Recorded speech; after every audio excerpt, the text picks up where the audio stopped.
The Tale of Peter Rabbit. Once upon a time, Muna, a long time ago, there were four little rabbits named Flopsy, Mopsy, Cottontail, and Peter. Now, my dears, said old Mrs. Rabbit one morning, you may go into the fields or down the lane, but don't go into Mr. McGregor's garden. Now run along and don't get into mischief. I am going out. Then old Mrs. Rabbit took a basket and her umbrella and went through the woods to the baker's. She bought a loaf of brown bread and 5 currant buns, Muna.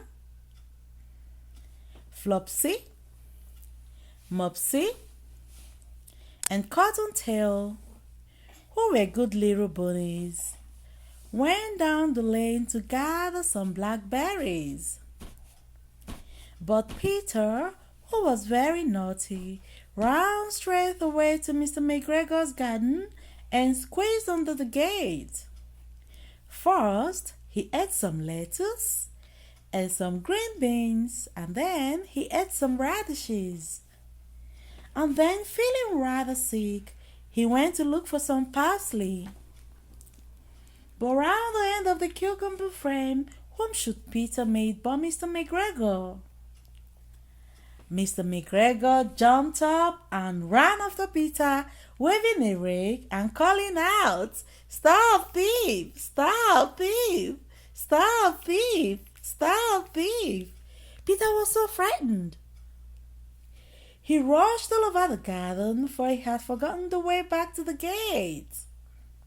In his hurry, Peter lost both of his little brown shoes.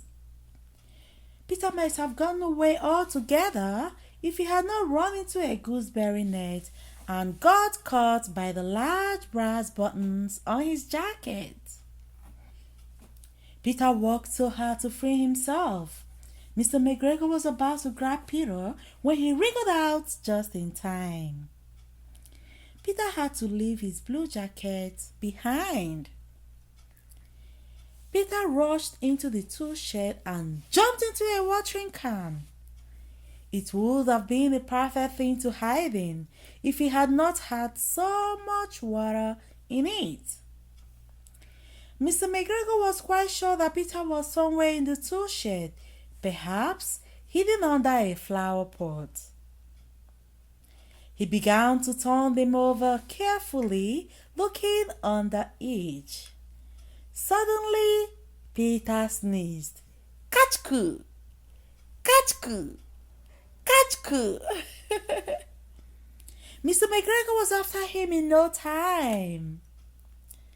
He tried to put his foot on Peter, who jumped out of a window, knocking over 3 plants. The window was too small for Mr. McGregor, and he was tired of running after Peter. He went back to his work. Peter sat down to rest. He was out of breath and trembling with fright, and he did not know which way to go. Also, he was very down from sitting under a watering can. After a while, Peter began to wander about, going lippity, lippity, lippity, lippity, lippity, lippity, not very fast. He tried to find his way out of the garden, but he became more and more puzzled. Peter went back towards the tool shed. Suddenly, quite close to him, he heard the sound of a hoe. Screech, scratch, scratch, screech, screech, scratch, scratch, screech. Peter climbed onto a wheelbarrow and peeped over. The first thing he saw was Mr. McGregor hoeing onions. Mr. McGregor was hoeing onions.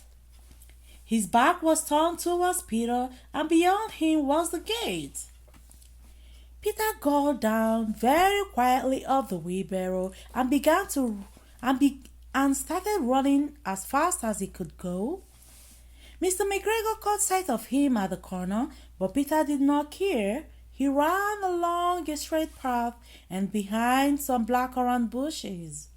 He slipped underneath the gate and was safe at last in the woods outside the garden.